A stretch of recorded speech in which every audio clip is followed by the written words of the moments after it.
Jean, chapitre 1. Au commencement était la parole, et la parole était avec Dieu, et la parole était Dieu. Elle était au commencement avec Dieu. Toutes choses ont été faites par elle, et rien de ce qui a été fait n'a été fait sans elle. En elle était la vie, et la vie était la lumière des hommes. La lumière luit dans les ténèbres, et les ténèbres ne l'ont point reçue.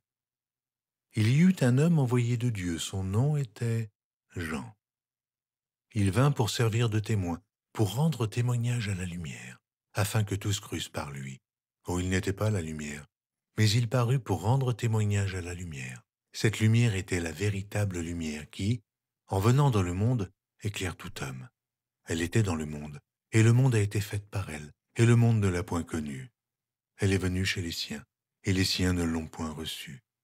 Mais à tous ceux qui l'ont reçue, à ceux qui croient en son nom, elle a donné le pouvoir de devenir enfants de Dieu, lesquels sont nés non du sang, ni de la volonté de la chair, ni de la volonté de l'homme, mais de Dieu. Et la parole a été faite chair, et elle habitait parmi nous, pleine de grâce et de vérité. Et nous avons contemplé sa gloire, une gloire comme la gloire du Fils unique venu du Père. Jean lui a rendu témoignage et s'est écrié: c'est celui dont j'ai dit, celui qui vient après moi m'a précédé, car il était avant moi.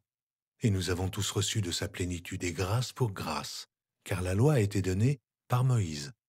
La grâce et la vérité sont venues par Jésus-Christ. Oh, personne n'a jamais vu Dieu. Le Fils unique, qui est dans le sein du Père, est celui qui l'a fait connaître. Voici le témoignage de Jean, lorsque les Juifs envoyèrent de Jérusalem des sacrificateurs et des Lévites pour lui demander: et toi, qui es-tu? Il déclara, il ne le nia point, il déclara qu'il n'était pas le Christ. Ils lui demandèrent: quoi donc? Es-tu Élie? Et il dit: je ne le suis point. Es-tu le prophète? Et il répondit: non. Ils lui dirent alors: mais qui es-tu?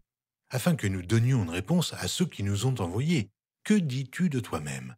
Moi, dit-il, je suis la voix de celui qui crie dans le désert. Aplanissez le chemin du Seigneur, comme a dit Ésaïe, le prophète. Ceux qui avaient été envoyés étaient des pharisiens. Ils lui firent encore cette question: pourquoi donc baptises-tu si tu n'es pas le Christ, ni Élie, ni le prophète? Jean leur répondit: moi je baptise d'eau, mais au milieu de vous, il y a quelqu'un que vous ne connaissez pas, qui vient après moi. Je ne suis pas digne de délier la courroie de ses souliers. Ces choses se passèrent à Béthanie, au-delà du Jourdain, où Jean baptisait. Le lendemain, il vit Jésus venant à lui, et il dit: voici l'agneau de Dieu, qui ôte le péché du monde. C'est celui dont j'ai dit: après moi vient un homme, qui m'a précédé, car il était avant moi. Oh, je ne le connaissais pas, mais c'est afin qu'il fût manifesté à Israël que je suis venu baptiser d'eau. Jean rendit ce témoignage: j'ai vu l'Esprit descendre du ciel, comme une colombe, et s'arrêter sur lui. Je ne le connaissais pas. Mais celui qui m'a envoyé baptiser d'eau, celui-là m'a dit: celui sur qui tu verras l'Esprit descendre et s'arrêter, c'est celui qui baptise du Saint-Esprit. Et j'ai vu, et j'ai rendu témoignage qu'il est le Fils de Dieu. Le lendemain, Jean était encore là, avec 2 de ses disciples, et, ayant regardé Jésus qui passait, il dit: voilà l'agneau de Dieu. Les 2 disciples l'entendirent prononcer ces paroles, et ils suivirent Jésus. Jésus se retourna, et voyant qu'ils le suivaient, il leur dit: que cherchez-vous? Ils lui répondirent: Rabbi, ce qui signifie maître, où demeures-tu? Venez, leur dit-il, et voyez. Ils allèrent, et ils virent où il demeurait, et ils restèrent auprès de lui ce jour-là. C'était environ la 10e heure. André, frère de Simon-Pierre, était l'un des 2 qui avait entendu les paroles de Jean et qui avait suivi Jésus. Ce fut lui qui rencontra le premier son frère, Simon, et il lui dit: nous avons trouvé le Messie, ce qui signifie Christ. Et il le conduisit vers Jésus. Jésus, l'ayant regardé, dit: tu es Simon, fils de Jonas. Tu seras appelé Céphas, ce qui signifie Pierre. Le lendemain, Jésus voulut se rendre en Galilée, où il rencontra Philippe. Et il lui dit: suis-moi. Philippe était de Bethsaïda, de la ville d'André et de Pierre. Philippe rencontra Nathanaël et lui dit: nous avons trouvé celui de qui Moïse a écrit dans la loi et dont les prophètes ont parlé, Jésus de Nazareth, fils de Joseph. Nathanaël lui dit, peut-il venir de Nazareth quelque chose de bon? Philippe lui répondit, viens et vois. Jésus, voyant venir à lui Nathanaël, dit de lui, voici vraiment un Israélite, dans lequel il n'y a point de fraude. D'où me connais-tu? Lui dit Nathanaël. Jésus lui répondit, avant que Philippe t'appelât quand tu étais sous le figuier, je t'ai vu. Nathanaël répondit et lui dit, Rabbi, tu es le Fils de Dieu, tu es le roi d'Israël. Jésus lui répondit, parce que je t'ai dit que je t'ai vu sous le figuier, tu crois? Tu verras de plus grandes choses que celles-ci. Et il lui dit, en vérité, vous verrez désormais le ciel ouvert et les anges de Dieu monter et descendre sur le Fils de l'homme. Jean, chapitre 2. 3 jours après, il y eut des noces à Cana en Galilée. La mère de Jésus était là, et Jésus fut aussi invité aux noces avec ses disciples. Le vin ayant manqué, la mère de Jésus lui dit, « Ils n'ont plus de vin. » Jésus lui répondit, « Femme, qu'y a-t-il entre moi et toi? Mon heure n'est pas encore venue. » Sa mère dit au serviteur, « Faites ce qu'il vous dira. » Or, il y avait là 6 vases de pierre destinés aux purifications des Juifs et contenant chacun 2 ou 3 mesures. Jésus leur dit, « Remplissez d'eau ces vases. » Et ils les remplirent jusqu'au bord. « Puisez maintenant, leur dit-il, et portez-en à l'ordonnateur du repas. » Et ils emportèrent.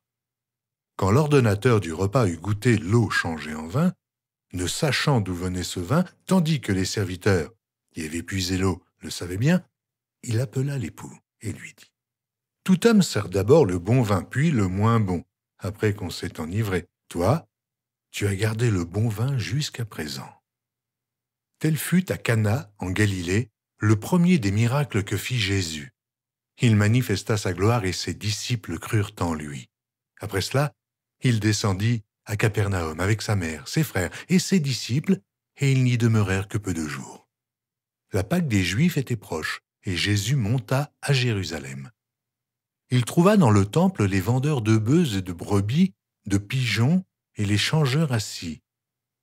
Ayant fait un fouet avec des cordes, il les chassa tous du temple, ainsi que les brebis et les bœufs, il dispersa la monnaie des changeurs et renversa les tables.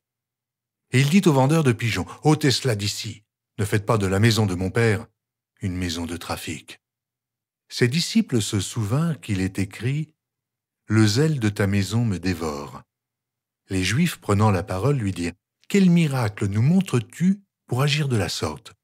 Jésus leur répondit, « Détruisez ce temple, et en 3 jours, je le relèverai. » Les Juifs dirent, « Il a fallu 46 ans pour bâtir ce temple, et toi, en 3 jours, tu le relèveras. » Mais il parlait du temple de son corps.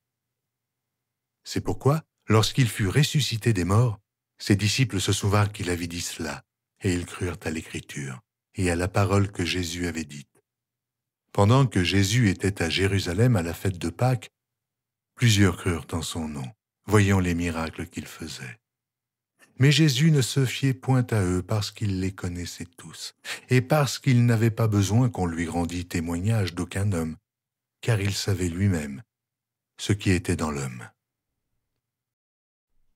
Jean, chapitre 3.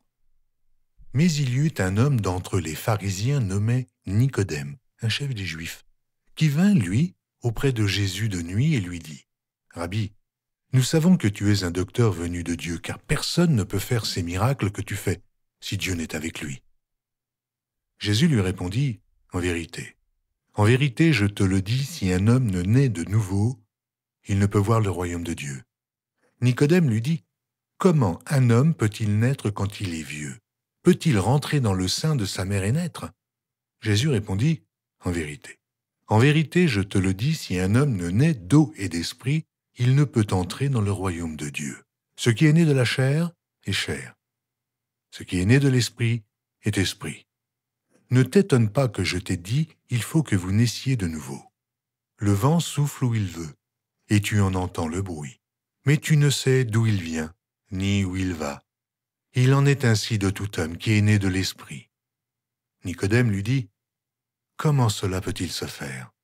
Jésus lui répondit, « Tu es le docteur d'Israël et tu ne sais pas ces choses. Ah, en vérité, je te le dis, nous disons ce que nous savons, et nous rendons témoignage de ce que nous avons vu, et vous ne recevez pas notre témoignage.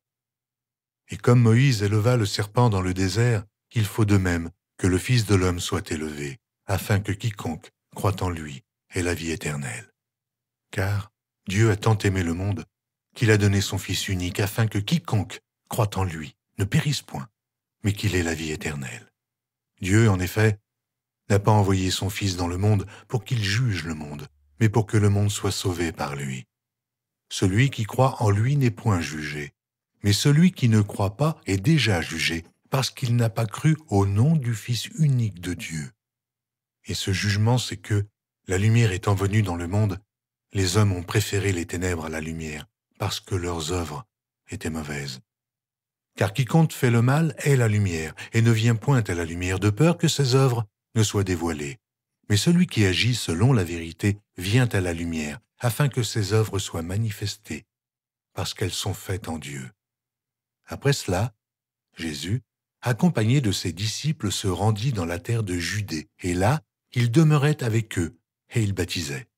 Jean aussi baptisait à Hénon, près de Salim, parce qu'il y avait là beaucoup d'eau, et on y venait pour être baptisé, car Jean n'avait pas encore été mis en prison.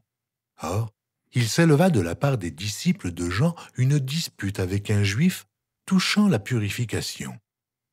Ils vinrent trouver Jean et lui dirent, « Rabbi, celui qui était avec toi au-delà du Jourdain, et à qui tu as rendu témoignage, voici, il baptise, et tous vont à lui. » Jean répondit, « Un homme ne peut recevoir que ce qui lui a été donné du ciel. Vous-même m'êtes témoin que j'ai dit, je ne suis pas le Christ, mais j'ai été envoyé devant lui. Celui à qui appartient l'épouse, c'est l'époux. Mais l'ami de l'époux qui se tient là et qui l'entend éprouve une grande joie à cause de la voix de l'époux. Aussi, cette joie qui est la mienne est parfaite. Il faut qu'il croisse et que je diminue. Celui qui vient d'en haut est au-dessus de tous. Celui qui est de la terre est de la terre, et il parle comme étant de la terre. Celui qui vient du ciel est au-dessus de tous. Il rend témoignage de ce qu'il a vu et entendu, et personne ne reçoit son témoignage. Celui qui a reçu son témoignage a certifié que Dieu est vrai. Car celui que Dieu a envoyé dit les paroles de Dieu, parce que Dieu ne lui donne pas l'Esprit avec mesure. Le Père aime le Fils, et il a remis toutes choses entre ses mains. Celui qui croit au Fils a la vie éternelle. Celui qui ne croit pas au Fils ne verra point la vie, mais la colère de Dieu demeure sur lui. Jean, chapitre 4. Le Seigneur sut que les pharisiens avaient appris qu'il faisait et baptisait plus de disciples que Jean. Toutefois, Jésus ne baptisait pas lui-même, mais c'étaient ses disciples. Alors il quitta la Judée et retourna en Galilée. Comme il fallait qu'il passât par la Samarie, il arriva dans une ville de Samarie nommée Sichar, près du champ que Jacob avait donné à Joseph, son fils. Là se trouvait le puits de Jacob. Jésus, fatigué du voyage, était assis au bord du puits. C'était environ la 6e heure. Une femme de Samarie vint puiser de l'eau. Jésus lui dit, « Donne-moi à boire », car ses disciples étaient allés à la ville pour acheter des vivres. La femme samaritaine lui dit, « Comment toi qui es juif, me demandes-tu à boire, à moi, qui suis une femme samaritaine ?» Les Juifs, en effet, n'ont pas de relation avec les Samaritains. Jésus lui répondit, « Si tu connaissais le don de Dieu, et qui est celui qui te dit « Donne-moi à boire », tu lui aurais toi-même demandé à boire, et il t'aurait donné de l'eau vive. Seigneur, lui dit la femme, tu n'as rien pour puiser, et le puits est profond. D'où aurais-tu donc cette eau vive? Es-tu plus grand que notre père Jacob, qui nous a donné ce puits, et qui en a bu lui-même, ainsi que ses fils et ses troupeaux? Jésus lui répondit, quiconque boit de cette eau aura encore soif. Mais celui qui boira de l'eau que je lui donnerai n'aura jamais soif. Et l'eau que je lui donnerai deviendra en lui une source d'eau qui jaillira jusque dans la vie éternelle.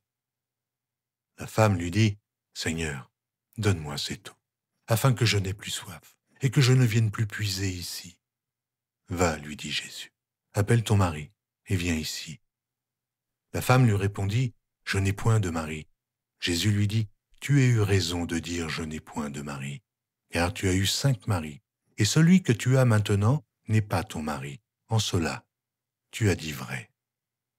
Seigneur, lui dit la femme, je vois que tu es prophète. Nos pères ont adoré sur cette montagne, et vous vous dites que le lieu où il faut adorer est à Jérusalem. Femme, lui dit Jésus, crois-moi, l'heure vient où ce ne sera ni sur cette montagne, ni à Jérusalem, que vous adorerez le Père. Vous adorez ce que vous ne connaissez pas. Nous adorons ce que nous connaissons, car le salut vient des Juifs. Mais l'heure vient, et elle est déjà venue, où les vrais adorateurs adoreront le Père en esprit et en vérité, car ce sont là les adorateurs que le Père demande. Dieu est esprit, et il faut que ceux qui l'adorent en esprit et en vérité. La femme lui dit, « Je sais que le Messie doit venir, celui qu'on appelle Christ. Quand il sera venu, il nous annoncera toutes choses. » Jésus lui dit, « Je le suis, moi qui te parle. » Là-dessus arrivèrent ses disciples qui furent étonnés de ce qu'il parlait avec une femme. Toutefois, aucun ne dit « Que demandes-tu » ou « De quoi parles-tu avec elle ?» Alors la femme, ayant laissé sa cruche, s'en alla dans la ville et dit aux gens, « Venez voir un homme qui m'a tout dit ce que j'ai fait. Ne serait-ce point le Christ ?» Ils sortirent de la ville et ils vinrent vers lui. Pendant ce temps, les disciples le pressaient de manger, disant, « Rabbi, mange !» Mais il leur dit, « J'ai à manger une nourriture que vous ne connaissez pas. » Les disciples se disaient donc les uns aux autres, « Quelqu'un lui aurait-il apporté à manger ?» Jésus leur dit, « Ma nourriture est de faire la volonté de celui qui m'a envoyé et d'accomplir son œuvre. Ne dites-vous pas qu'il y a encore 4 mois jusqu'à la moisson? Voici, je vous le dis, levez les yeux et regardez les champs qui déjà blanchissent pour la moisson. Celui qui moissonne reçoit un salaire et amasse des fruits pour la vie éternelle, afin que celui qui sème et celui qui moissonne se réjouissent ensemble. Car en ceci, ce qu'on dit est vrai. Autre est celui qui sème, et autre celui qui moissonne. Je vous ai envoyé moissonner ce que vous n'avez pas travaillé. D'autres ont travaillé, et vous êtes rentrés dans leur travail. » Plusieurs Samaritains de cette ville crurent en Jésus à cause de cette déclaration formelle de la femme. « Il m'a dit tout ce que j'ai fait. » Aussi, quand les Samaritains vinrent le trouver, ils le prièrent de rester auprès d'eux, et il resta là 2 jours. Un beaucoup plus grand nombre crurent à cause de sa parole. Et il disait à la femme, « Ce n'est plus à cause de ce que tu nous as dit que nous croyons, car nous l'avons entendu nous-mêmes, et nous savons qu'il est vraiment le Sauveur du monde. » Après ces 2 jours, Jésus partit de là pour se rendre en Galilée, car il avait déclaré lui-même qu'un prophète n'est pas honoré dans sa propre patrie. Lorsqu'il arriva en Galilée, il fut bien reçu des Galiléens, qui avaient vu tout ce qu'il avait fait à Jérusalem pendant la fête, car eux aussi étaient allés à la fête. Il retourna donc à Cana, en Galilée, où il avait changé l'eau en vin. Il y avait là à Capernaum un officier du roi dont le fils était malade. Ayant appris que Jésus était venu de Judée en Galilée, il alla vers lui et le pria de descendre et de guérir son fils, qui était près de mourir. Jésus lui dit, « Si vous ne voyez des miracles et des prodiges, vous ne croyez point. » L'officier du roi lui dit, « Seigneur, descends avant que mon enfant meure. » « Va, lui dit Jésus, ton fils vit. » Et cet homme crut à la parole que Jésus lui avait dite, et il s'en alla.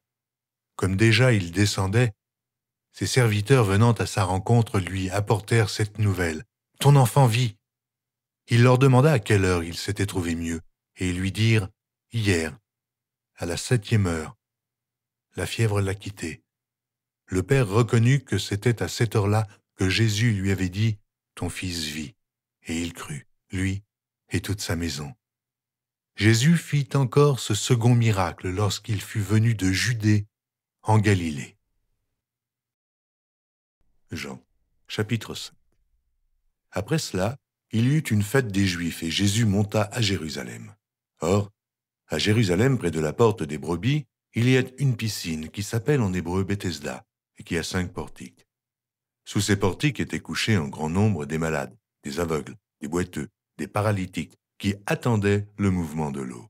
Car un ange descendait de temps en temps dans la piscine et agitait l'eau. Et celui qui y descendait le premier, après que l'eau avait été agitée, était guéri, quelle que fût sa maladie.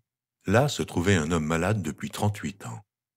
Jésus, l'ayant vu coucher, et sachant qu'il était malade depuis longtemps, lui dit « Veux-tu être guéri ?» Le malade lui répondit « Seigneur, je n'ai personne pour me jeter dans la piscine quand l'eau est agitée, et, pendant que j'y vais, un autre descend avant moi. Lève-toi, lui dit Jésus, prends ton lit et marche. » Aussitôt cet homme fut guéri, il prit son lit et marcha. C'était un jour de Shabbat. Les Juifs dirent donc à celui qui avait été guéri, « C'est le Shabbat, et il ne t'est pas permis d'emporter ton lit. » Il leur répondit, « Celui qui m'a guéri m'a dit, prends ton lit et marche. » Ils lui demandèrent, « Qui est l'homme qui t'a dit, prends ton lit et marche ?» Mais celui qui avait été guéri ne savait pas qui c'était, car Jésus avait disparu de la foule qui était en ce lieu. Depuis, Jésus le trouva dans le temple et lui dit, « Voici, tu as été guéri, ne pêche plus, de peur qu'il ne t'arrive quelque chose de pire. » Cet homme s'en alla et annonça aux Juifs que c'était Jésus qui l'avait guéri. C'est pourquoi les Juifs poursuivaient Jésus, parce qu'il faisait ces choses le jour du Shabbat.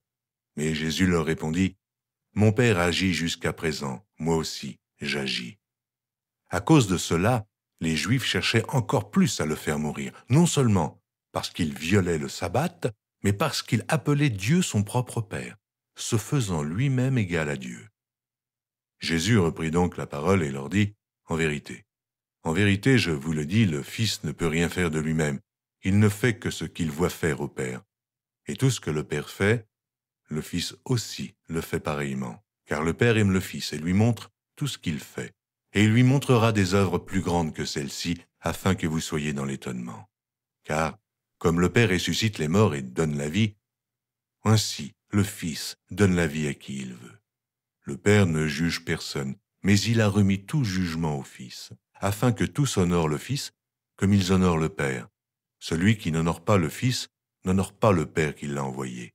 En vérité, je vous le dis, celui qui écoute ma parole et qui croit à celui qui m'a envoyé a la vie éternelle, et ne vient point en jugement, mais il est passé de la mort à la vie. En vérité, je vous le dis, l'heure vient, et elle est déjà venue où les morts entendront la voix du Fils de Dieu, et ceux qui l'auront entendu vivront. Car comme le Père a en lui-même la vie, il a donné au Fils d'avoir la vie en lui-même. Et il lui a donné le pouvoir de juger parce qu'il est le Fils de l'homme. Ne vous étonnez pas de cela, car l'heure vient où tous ceux qui sont dans les sépulcres entendront sa voix et en sortiront. Ceux qui auront fait le bien ressusciteront pour la vie, mais ceux qui auront fait le mal ressusciteront pour le jugement. Je ne puis rien faire de moi-même. Selon que j'entends, je juge, et mon jugement est juste, parce que je ne cherche pas ma volonté, mais la volonté de celui qui m'a envoyé. Si c'est moi qui rends témoignage de moi-même, mon témoignage n'est pas vrai. Il y en a un autre qui rend témoignage de moi, et je sais que le témoignage qu'il rend de moi est vrai. Vous avez envoyé vers Jean, et il a rendu témoignage à la vérité. Pour moi, ce n'est pas d'un homme que je reçois le témoignage, mais je dis ceci afin que vous soyez sauvés. Jean était la lampe qui brûle et qui luit, et vous avez voulu vous réjouir 1 heure à sa lumière.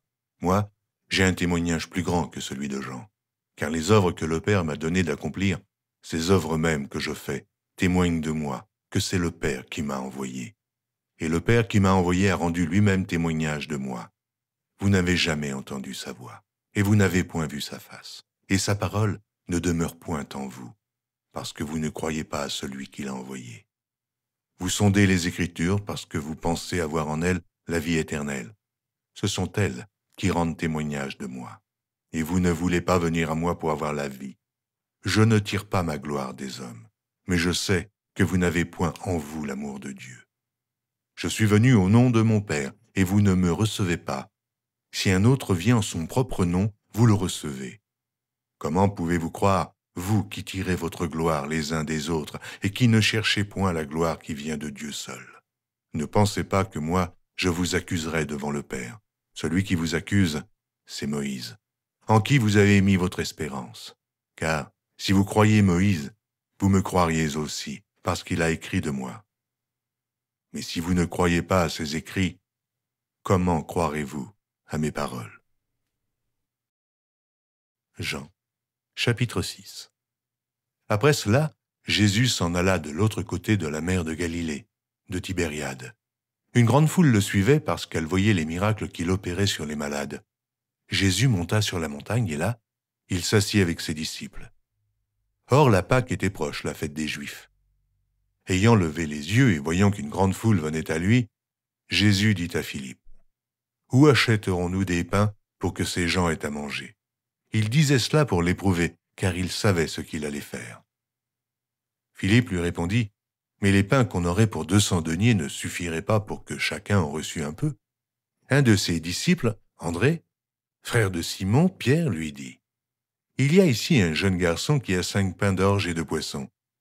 Mais qu'est-ce que cela pour tant de gens ?» Jésus dit, « Faites-les asseoir. » Il y avait dans ce lieu beaucoup d'herbes. Ils s'assirent donc au nombre d'environ 5000 hommes. Jésus prit les pains, rendit grâce, et les distribua à ceux qui étaient assis. Il leur donna de même des poissons, autant qu'ils en voulurent. Lorsqu'ils furent rassasiés, il dit à ses disciples, « Ramassez les morceaux qui restent, afin que rien ne se perde. » Ils les ramassèrent donc, et ils remplirent 12 paniers avec les morceaux qui restèrent des 5 pains d'orge, après que tous eurent mangé. Ces gens, ayant vu le miracle que Jésus avait fait, disaient, « Celui-ci est vraiment le prophète qui doit venir dans le monde. » Et Jésus, sachant qu'il allait venir l'enlever pour le faire roi, se retira de nouveau sur la montagne, lui seul. Quand le soir fut venu, ses disciples descendirent au bord de la mer. Étant montés dans une barque, ils traversaient la mer pour se rendre à Capernaum. Il faisait déjà nuit, et Jésus ne les avait pas encore rejoints. Il soufflait un grand vent, et la mer était agitée. Après avoir ramé environ 25 ou 30 stades, ils virent Jésus marchant sur la mer et s'approchant de la barque, et ils eurent peur. Mais Jésus leur dit, « C'est moi, n'ayez pas peur. » Ils voulaient donc le prendre dans la barque, et aussitôt la barque aborda au lieu où ils allaient. La foule qui était restée de l'autre côté de la mer avait remarqué qu'il ne se trouvait là qu'une seule barque, et que Jésus n'était pas monté dans cette barque avec ses disciples, mais qu'il était parti seul. Le lendemain, comme d'autres barques étaient arrivées de Tibériade, près du lieu où ils avaient mangé le pain après que le Seigneur eut rendu grâce, les gens de la foule, ayant vu que ni Jésus, ni ses disciples n'étaient là, montèrent eux-mêmes dans ces barques et allèrent à Capernaum à la recherche de Jésus. Et, l'ayant trouvé au-delà de la mer, ils lui dirent, « Rabbi, quand es-tu venu ici ?» Jésus leur répondit, « En vérité, je vous le dis, vous me cherchez non parce que vous avez vu des miracles, mais parce que vous avez mangé des pains et que vous avez été rassasiés. Travaillez non pour la nourriture qui périt, mais pour celle qui subsiste pour la vie éternelle, et que le Fils de l'homme vous donnera. Car c'est lui que le Père, que Dieu a marqué de son sceau. » Ils lui dirent, « Que devons-nous faire pour faire les œuvres de Dieu ?» Jésus leur répondit, « L'œuvre de Dieu, c'est que vous croyiez en celui qu'il a envoyé. » « Quel miracle fais-tu donc, lui dirent-ils, afin que nous le voyions et que nous croyions en toi? Que fais-tu? Nos pères ont mangé la manne dans le désert, selon ce qui est écrit, il leur donna le pain du ciel à manger. » Jésus leur dit, « En vérité, je vous le dis, Moïse ne vous a pas donné le pain du ciel, mais mon Père vous donne le vrai pain du ciel. Car le pain de Dieu, c'est celui qui descend du ciel et qui donne la vie au monde. » Ils lui dirent, « Seigneur, donne-nous toujours ce pain. » Jésus leur dit, « Je suis le pain de vie. Celui qui vient à moi n'aura jamais faim, et celui qui croit en moi n'aura jamais soif. Mais, je vous l'ai dit, vous m'avez vu, et vous ne croyez point. Tous ceux que le Père me donne viendront à moi, et je ne mettrai pas dehors celui qui vient à moi, car je suis descendu du ciel pour faire non ma volonté, mais la volonté de celui qui m'a envoyé. Or, la volonté de celui qui m'a envoyé, c'est que je ne perde rien de tout ce qu'il m'a donné, mais que je le ressuscite au dernier jour. La volonté de mon Père, c'est que quiconque voit le Fils et croit en lui ait la vie éternelle, et je le ressusciterai au dernier jour. Les Juifs murmuraient à son sujet parce qu'il avait dit « Je suis le pain qui est descendu du ciel ». Et ils disaient « N'est-ce pas là Jésus, le fils de Joseph, celui dont nous connaissons le père et la mère? Comment donc dit-il « Je suis descendu du ciel » ?» Jésus leur répondit « Ne murmurez pas entre vous. Nul ne peut venir à moi si le Père qui m'a envoyé ne l'attire, et je le ressusciterai au dernier jour. Il est écrit dans les prophètes, ils seront tous enseignés de Dieu. Ainsi, quiconque a entendu le Père et a reçu son enseignement vient à moi. C'est que nul n'a vu le Père, sinon celui qui vient de Dieu. Celui-là a vu le Père, en vérité. En vérité, je vous le dis, celui qui croit en moi a la vie éternelle. Je suis le pain de vie. Vos pères ont mangé la manne dans le désert et ils sont morts. C'est ici le pain qui descend du ciel afin que celui qui en mange ne meure point. Je suis le pain vivant qui est descendu du ciel. Si quelqu'un mange de ce pain, il vivra éternellement. Et le pain que je donnerai, c'est ma chair, que je donnerai pour la vie du monde. Là-dessus, les Juifs disputaient entre eux, disant « Comment peut-il nous donner sa chair à manger ?» Jésus leur dit « En vérité, je vous le dis, si vous ne mangez la chair du Fils de l'homme, et si vous ne buvez son sang, vous n'avez point la vie en vous-même. Celui qui mange ma chair et qui boit mon sang a la vie éternelle, et je le ressusciterai au dernier jour. Car ma chair est vraiment une nourriture, et mon sang vraiment un breuvage. Celui qui mange ma chair et qui boit mon sang demeure en moi, et je demeure en lui. Comme le Père qui est vivant m'a envoyé et que je vis par le Père, ainsi celui qui me mange vivra par moi. Car c'est ici le pain qui est descendu du ciel. Il n'en est pas comme de vos pères qui ont mangé la manne et qui sont morts. Celui qui mange ce pain vivra éternellement. Jésus dit ces choses dans la synagogue, enseignant à Capernaum. Plusieurs de ses disciples, après l'avoir entendu, dirent « Cette parole est dure, qui peut l'écouter ?» Jésus, sachant en lui-même que ses disciples murmuraient à ce sujet, leur dit « Cela vous scandalise-t-il ? Et si vous voyez le Fils de l'homme monter où il était auparavant, c'est l'Esprit qui vivifie, la chair ne sert de rien. Les paroles que je vous ai dites sont esprit et vie, mais il en est parmi vous quelques-uns qui ne croient point. » Car Jésus savait dès le commencement qui étaient ceux qui ne croiraient point, et qui était celui qui le livrerait. Et il ajouta, « C'est pourquoi je vous ai dit que nul ne peut venir à moi si cela ne lui a été donné par le Père. » Dès ce moment, plusieurs de ses disciples se retirèrent, et ils n'allaient plus avec lui. Jésus donc dit aux 12, « Et vous, ne voulez-vous pas aussi vous en aller ?» Simon-Pierre lui répondit, « Seigneur, à qui irions-nous? Tu as les paroles de la vie éternelle.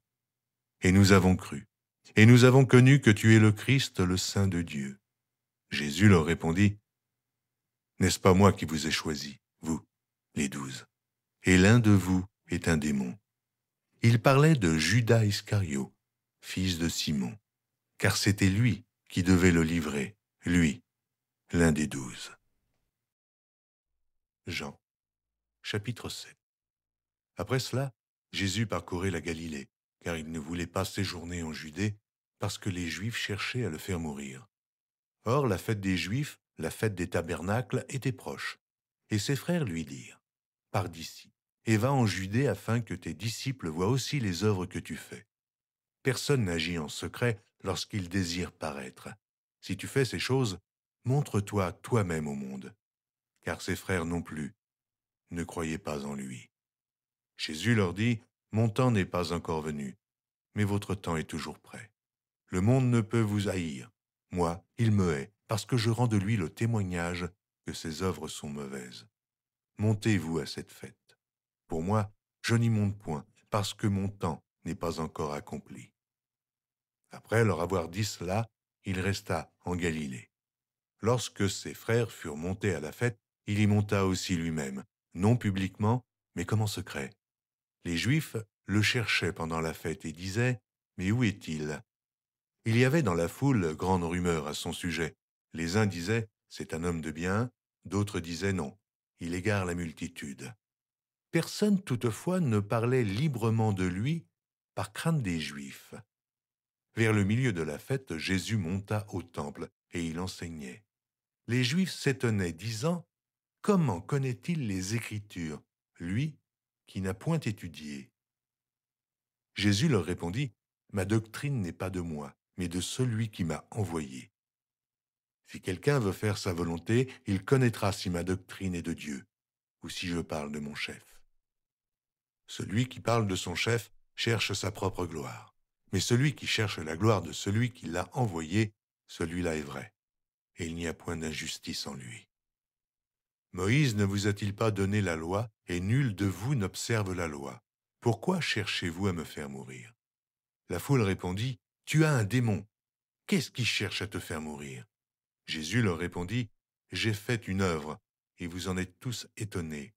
Moïse vous a donné la circoncision, non qu'elle vienne de Moïse, car elle vient des patriarches. Si vous circoncisez un homme le jour du Shabbat, si un homme reçoit la circoncision le jour du Shabbat, afin que la loi de Moïse ne soit pas violée, pourquoi vous irritez-vous contre moi de ce que j'ai guéri un homme tout entier le jour du Shabbat? Ne jugez pas selon l'apparence, mais jugez selon la justice. » Quelques habitants de Jérusalem disaient, « N'est-ce pas là celui qu'il cherche à faire mourir? Et voici, il parle librement, et ils ne lui disent rien. Est-ce que vraiment les chefs auraient reconnu qu'il est le Christ? Cependant, celui-ci, nous savons d'où il est, mais le Christ, quand il viendra, personne ne saura d'où il est. » Et Jésus, enseignant dans le temple, s'écria, « Vous me connaissez, et vous savez d'où je suis. Je ne suis pas venu de moi-même, mais celui qui m'a envoyé est vrai, et vous ne le connaissez pas.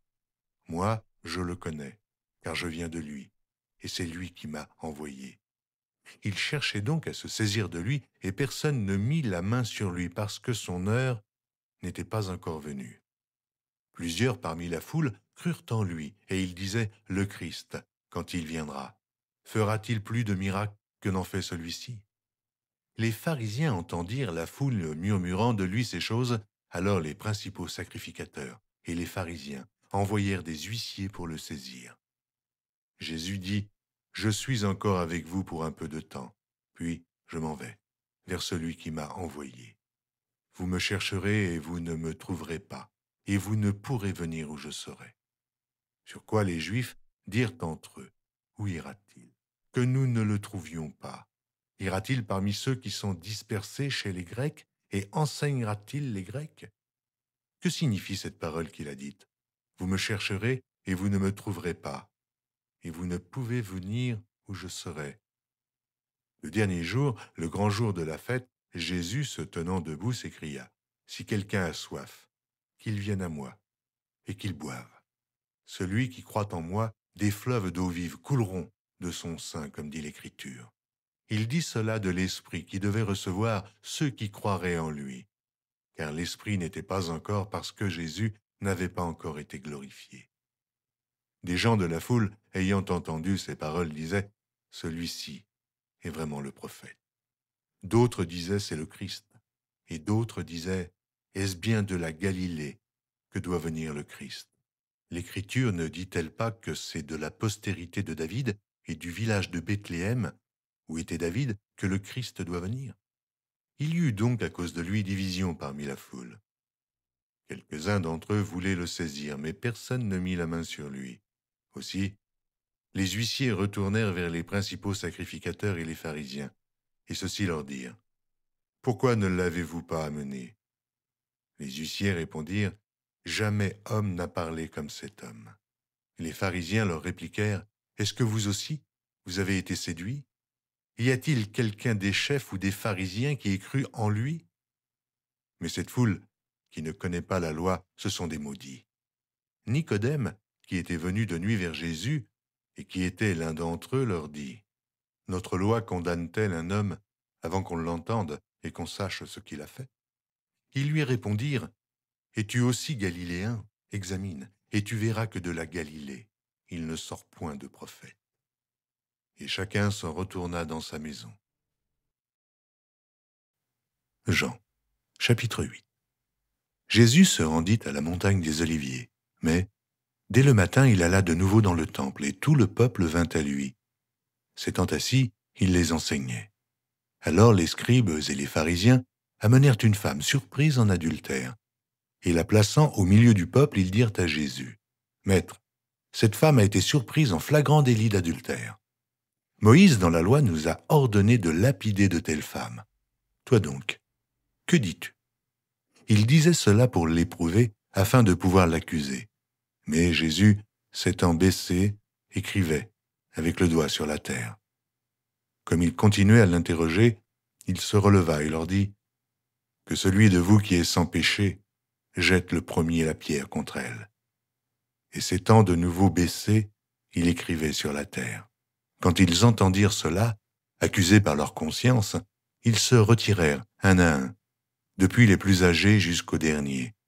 Et Jésus resta seul avec la femme qui était là, au milieu. Alors, s'étant relevé, et ne voyant plus que la femme, Jésus dit, « Femme, où sont ceux qui t'accusaient?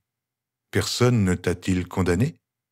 Elle répondit, « Non, Seigneur. » Et Jésus lui dit, « Je ne te condamne pas non plus.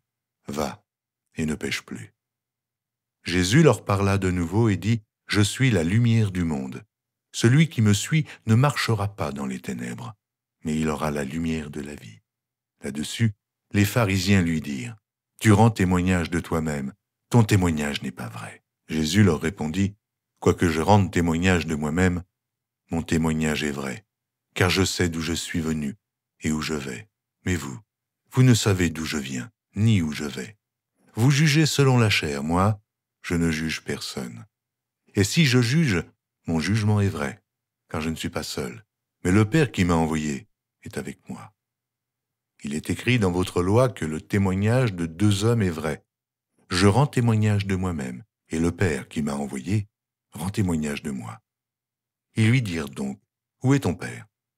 Jésus répondit, « Vous ne connaissez ni moi, ni mon Père. Si vous me connaissiez, vous connaîtriez aussi mon Père. » Jésus dit ces paroles, enseignant dans le temple, au lieu où était le trésor, et personne ne le saisit parce que son heure n'était pas encore venue. Jésus leur dit encore, « Je m'en vais, et vous me chercherez, et vous mourrez dans votre péché, vous ne pouvez venir où je vais. » Sur quoi les Juifs dirent, « Se tuera-t-il lui-même, puisqu'il dit, « Vous ne pouvez venir où je vais ?» Et il leur dit, « Vous êtes d'en bas, moi j'en suis d'en haut. Vous êtes de ce monde, moi je ne suis pas de ce monde. C'est pourquoi je vous ai dit que vous mourrez dans vos péchés, car si vous ne croyez pas ce que je suis, vous mourrez dans vos péchés. Qui es-tu, lui dirent-ils. Jésus leur répondit, « Ce que je vous dis dès le commencement. J'ai beaucoup de choses à dire de vous et à juger en vous.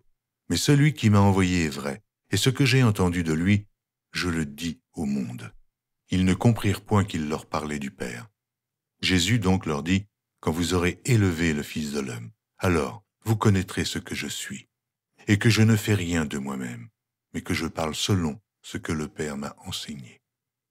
Celui qui m'a envoyé est avec moi, il ne m'a pas laissé seul, parce que je fais toujours ce qui lui est agréable. » Comme Jésus parlait ainsi, plusieurs crurent en lui. Et il dit aux Juifs qui avaient cru en lui, « Si vous demeurez dans ma parole, vous êtes vraiment mes disciples. Vous connaîtrez la vérité, et la vérité vous affranchira. » Ils lui répondirent, « Nous sommes la postérité d'Abraham, et nous ne fûmes jamais esclaves de personne. Comment dis-tu, vous deviendrez libres? » En vérité, je vous le dis, leur répliqua Jésus, quiconque se livre au péché est esclave du péché. Or, l'esclave ne demeure pas toujours dans la maison, le Fils y demeure toujours. Si donc le Fils vous affranchit, vous serez réellement libre. Je sais que vous êtes la postérité d'Abraham, mais vous cherchez à me faire mourir, parce que ma parole ne pénètre pas en vous. Je dis ce que j'ai vu chez mon Père, et vous, vous faites ce que vous avez entendu de la part de votre Père. Ils lui répondirent, « Notre Père, c'est Abraham. » Jésus leur dit, « Si vous étiez enfants d'Abraham, vous feriez les œuvres d'Abraham. Mais maintenant, vous cherchez à me faire mourir. Moi qui vous ai dit la vérité, que j'ai entendue de Dieu. Cela, Abraham ne l'a point fait. Vous êtes les œuvres de votre Père. » Ils lui dirent, « Nous ne sommes pas des enfants illégitimes, nous avons un seul Père, Dieu. » Jésus leur dit, « Si Dieu était votre Père, vous m'aimeriez, car c'est de Dieu que je suis sorti et que je viens. Je ne suis pas venu de moi-même, mais c'est lui qui m'a envoyé. Pourquoi ne comprenez-vous pas mon langage?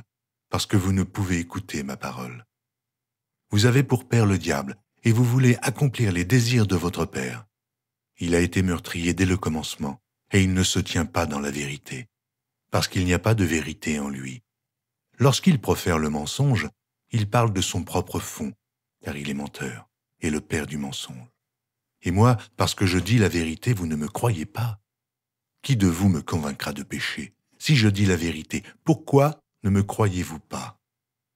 Celui qui est de Dieu écoute les paroles de Dieu. Vous n'écoutez pas, parce que vous n'êtes pas de Dieu. Les Juifs lui répondirent, « N'avons-nous pas raison de dire que tu es un Samaritain et que tu as un démon ?» Jésus répliqua, « Je n'ai point de démon. Mais j'honore mon Père, et vous m'outragez. Je ne cherche point ma gloire. Il en est un qui la cherche et qui juge. En vérité, je vous le dis, si quelqu'un garde ma parole, il ne verra jamais la mort. » Maintenant, lui dirent les Juifs, « Nous connaissons que tu as un démon. Abraham est mort, les prophètes aussi. Et tu dis, si quelqu'un garde ma parole, il ne verra jamais la mort. Es-tu plus grand que notre père Abraham qui est mort? Les prophètes aussi sont morts. Qui prétends-tu être? » Jésus répondit, « Si je me glorifie moi-même, ma gloire n'est rien. C'est mon Père qui me glorifie. Lui, que vous dites être votre Dieu, et que vous ne connaissez pas. Pour moi, je le connais. Et si je disais que je ne le connais pas, je serais semblable à vous, un menteur. Mais je le connais, et je garde sa parole. Abraham, votre père, a tressailli de joie de ce qu'il verrait mon jour. Il l'a vu, et il s'est réjoui. Les Juifs lui dirent, « Tu n'as pas encore 50 ans, et tu as vu Abraham. » Jésus leur dit, « En vérité, je vous le dis, avant qu'Abraham fût, je suis. » Là-dessus, ils prirent des pierres pour les jeter contre lui, mais Jésus se cacha, et il sortit du temple. Jean, chapitre 9. Jésus vit en passant un homme aveugle de naissance. Ses disciples lui firent cette question, « Rabbi, qui a péché, cet homme ou ses parents, pour qu'il soit né aveugle ?» Jésus répondit, « Ce n'est pas que lui ou ses parents aient péché, mais c'est afin que les œuvres de Dieu soient manifestées en lui. Il faut que je fasse, tandis qu'il est jour, les œuvres de celui qui m'a envoyé. La nuit vient où personne ne peut travailler. Pendant que je suis dans le monde, je suis la lumière du monde. » Après avoir dit cela, il cracha à terre et fit de la boue avec sa salive. Puis il appliqua cette boue sur les yeux de l'aveugle et lui dit, « Va, et lave-toi au réservoir de Siloé, nom qui signifie « envoyé ». Il y alla, se lava et s'en retourna voyant clair. Ses voisins et ceux qui auparavant l'avaient connu comme un mendiant disaient, « N'est-ce pas là celui qui se tenait assis et qui mendiait ?» Les uns disaient, « C'est lui », d'autres disaient, « Non, mais il lui ressemble. » Et lui-même disait, « C'est moi. » Ils lui dirent donc, « Comment tes yeux ont-ils été ouverts ?» Il répondit, « L'homme qu'on appelle Jésus a fait de la boue, a oint mes yeux et m'a dit, « Va au réservoir de Siloé et lave-toi. » J'y suis allé, je me suis lavé, et j'ai recouvré la vue. Ils lui dirent, « Mais où est cet homme ?» Il répondit, « Je ne sais. » Ils menèrent vers les pharisiens celui qui avait été aveugle. Or, c'était un jour de Shabbat que Jésus avait fait de la boue et lui avait ouvert les yeux. De nouveau, les pharisiens aussi lui demandèrent comment il avait recouvré la vue. Et il leur dit, « Il a appliqué de la boue sur mes yeux, je me suis lavé, et je vois. » Sur quoi quelques-uns des pharisiens dirent, « Cet homme ne vient pas de Dieu, car il n'observe pas le Shabbat. » D'autres dirent, « Comment un homme pécheur peut-il faire de tels miracles ?» Il y eut division parmi eux. Ils dirent encore à l'aveugle, « Toi, que dis-tu de lui, sur ce qu'il t'a ouvert les yeux ?» Il répondit, « C'est un prophète. » Les Juifs ne crurent point qu'il eût été aveugle et qu'il eût recouvré la vue, jusqu'à ce qu'ils eussent fait venir ses parents. Ils les interrogèrent, disant, « Est-ce là votre fils, que vous dites né aveugle? Comment donc voit-il maintenant ?» Ses parents répondirent, « Nous savons que c'est notre fils et qu'il est né aveugle, mais comment il voit maintenant ou qui lui a ouvert les yeux, c'est ce que nous ne savons. Interrogez-le lui-même, il a de l'âge. Il parlera de ce qui le concerne. » Ses parents dirent cela parce qu'ils craignaient les Juifs, car les Juifs étaient déjà convenus que, si quelqu'un reconnaissait Jésus pour le Christ, il serait exclu de la synagogue. C'est pourquoi ses parents dirent « Il a de l'âge, interrogez-le lui-même ». Les pharisiens appelèrent une seconde fois l'homme qui avait été aveugle et lui dirent « Donne gloire à Dieu, nous savons que cet homme est un pécheur. » Il répondit « S'il est un pécheur, je ne sais. Je sais une chose, c'est que j'étais aveugle et que maintenant, je vois. » Ils lui dirent « Que t'a-t-il fait? Comment t'a-t-il ouvert les yeux ?» Il leur répondit « Je vous l'ai déjà dit, et vous n'avez pas écouté. Pourquoi voulez-vous l'entendre encore? Voulez-vous aussi devenir ses disciples ?» Ils l'injurièrent et dirent « C'est toi qui es son disciple. Nous sommes disciples de Moïse. Nous savons que Dieu a parlé à Moïse. Mais celui-ci, nous ne savons d'où il est. » Cet homme leur répondit « Il est étonnant que vous ne sachiez d'où il est. Et cependant, il m'a ouvert les yeux. Nous savons que Dieu n'exauce point les pécheurs, mais si quelqu'un l'honore et fait sa volonté, c'est celui-là qui l'exauce. Jamais on n'a entendu dire que quelqu'un ait ouvert les yeux d'un aveugle-né. Si cet homme ne venait pas de Dieu, il ne pourrait rien faire. » Ils lui répondirent « Tu es né tout entier dans le péché, et tu nous enseignes !» Et ils le chassèrent. Jésus apprit qu'ils l'avaient chassé, et, l'ayant rencontré, il lui dit « Crois-tu au Fils de Dieu ?» Il répondit « Et qui est-il, Seigneur, afin que je croie en lui ?» « Tu l'as vu, lui dit Jésus, et celui qui te parle, c'est lui. » Et il dit « Je crois, Seigneur », et il se prosterna devant lui. Puis Jésus dit « Je suis venu dans ce monde pour un jugement, pour que ceux qui ne voient point voient, et que ceux qui voient deviennent aveugles. » Quelques pharisiens qui étaient avec lui, ayant entendu ces paroles, lui dirent « Nous aussi, sommes-nous aveugles ?» Jésus leur répondit « Si vous étiez aveugles, vous n'auriez pas de péché. Mais maintenant vous dites « Nous voyons », et c'est pour cela que votre péché subsiste. » Jean, chapitre 10. En vérité, je vous le dis, celui qui n'entre pas par la porte dans la bergerie, mais qui y monte par ailleurs, est un voleur et un brigand. Mais celui qui entre par la porte est le berger des brebis. Le portier lui ouvre, et les brebis entendent sa voix. Il appelle par leur nom les brebis qui lui appartiennent, et il les conduit dehors. Lorsqu'il a fait sortir toutes ses propres brebis, il marche devant elles, et les brebis le suivent, parce qu'elles connaissent sa voix. Elles ne suivront point un étranger, mais elles fuiront loin de lui, parce qu'elles ne connaissent pas la voix des étrangers. Jésus leur dit cette parabole, mais ils ne comprirent pas de quoi il leur parlait. Jésus leur dit encore en vérité, je vous le dis, je suis la porte des brebis. Tous ceux qui sont venus avant moi sont des voleurs et des brigands. Mais les brebis ne les ont point écoutés. Je suis la porte. Si quelqu'un entre par moi, il sera sauvé. Il entrera et il sortira, et il trouvera des pâturages. Le voleur ne vient que pour dérober, égorger et détruire. Moi, je suis venu afin que les brebis aient la vie et qu'elles soient dans l'abondance. Je suis le bon berger. Le bon berger donne sa vie pour ses brebis. Mais le mercenaire, qui n'est pas le berger et à qui n'appartiennent pas les brebis, voit venir le loup, abandonne les brebis et prend la fuite, et le loup les ravit et les disperse. Le mercenaire s'enfuit parce qu'il est mercenaire et qu'il ne se met point en peine des brebis. Je suis le bon berger. Je connais mes brebis, et elles me connaissent, comme le Père me connaît et comme je connais le Père, et je donne ma vie pour mes brebis. J'ai encore d'autres brebis qui ne sont pas de cette bergerie. Celles-là, il faut que je les amène. Elles entendront ma voix, et il y aura un seul troupeau et un seul berger. Le Père m'aime parce que je donne ma vie afin de la reprendre. Personne ne me l'ôte, mais je la donne de moi-même. J'ai le pouvoir de la donner, et j'ai le pouvoir de la reprendre. Tel est l'ordre que j'ai reçu de mon Père. Il y eut de nouveau, à cause de ces paroles, division parmi les Juifs. Plusieurs d'entre eux disaient « Il a un démon, il est fou. Pourquoi l'écoutez-vous » D'autres disaient « Ce ne sont pas les paroles d'un démoniaque. Un démon peut-il ouvrir les yeux des aveugles ?» On célébrait à Jérusalem la fête de la dédicace. C'était l'hiver. Et Jésus se promenait dans le temple, sous le portique de Salomon. Les Juifs l'entourèrent et lui dirent « Jusque à quand tiendras-tu nos esprits en suspens? Si tu es le Christ, dis-le-nous, franchement. » Jésus leur dit « Je vous l'ai dit, et vous ne croyez pas. Les œuvres que je fais au nom de mon Père rendent témoignage de moi. Mais vous ne me croyez pas, parce que vous n'êtes pas de mes brebis.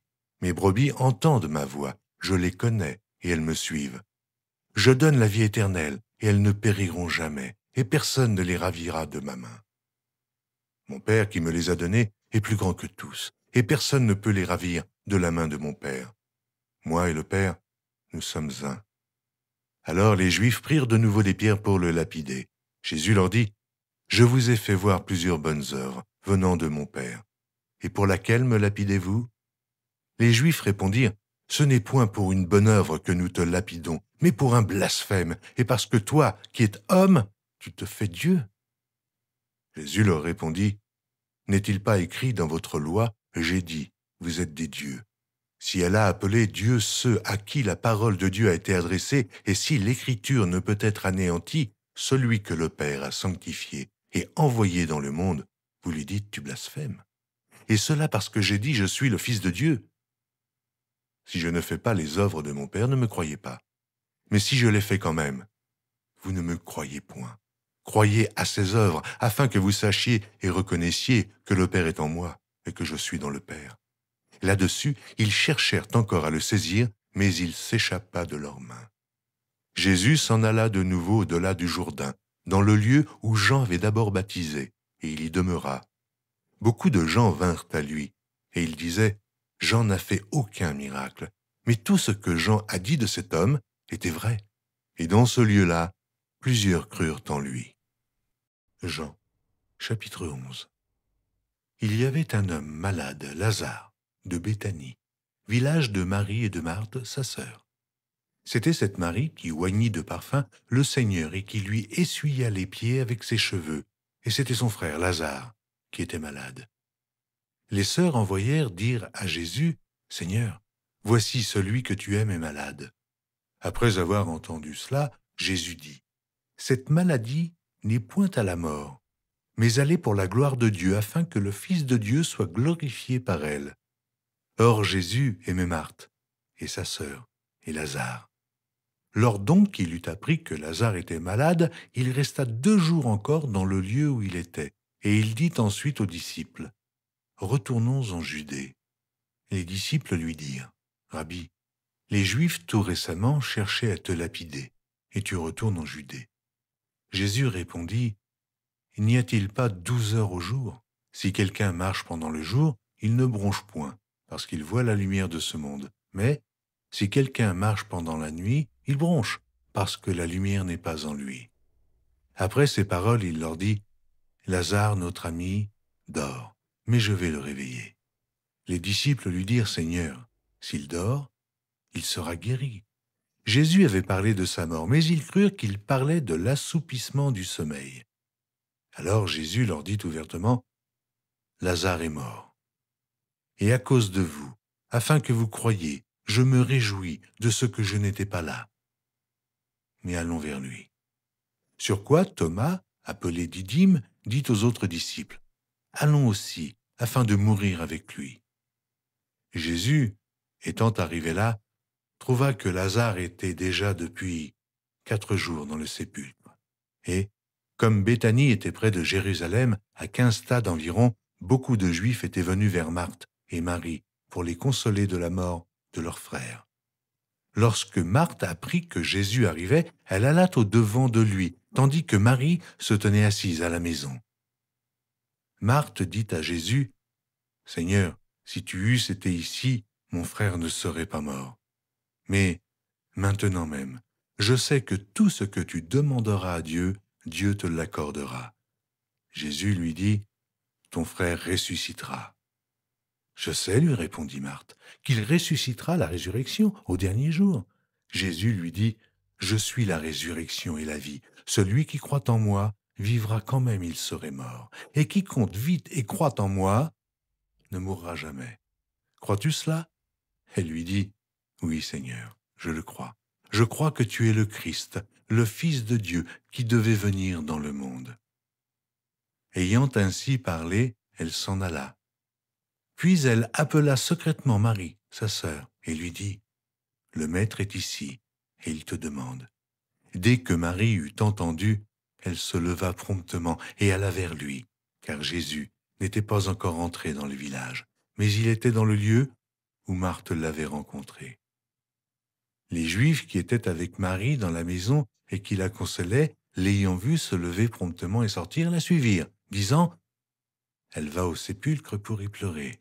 Lorsque Marie fut arrivée, là où était Jésus et qu'elle le vit, elle tomba à ses pieds et lui dit « Seigneur, si tu eusses été ici, mon frère ne serait pas mort. » Jésus, la voyant pleurer, elle et les Juifs qui étaient venus avec elle, frémit en son esprit et fut tout ému. Et il dit « Où l'avez-vous mis ?»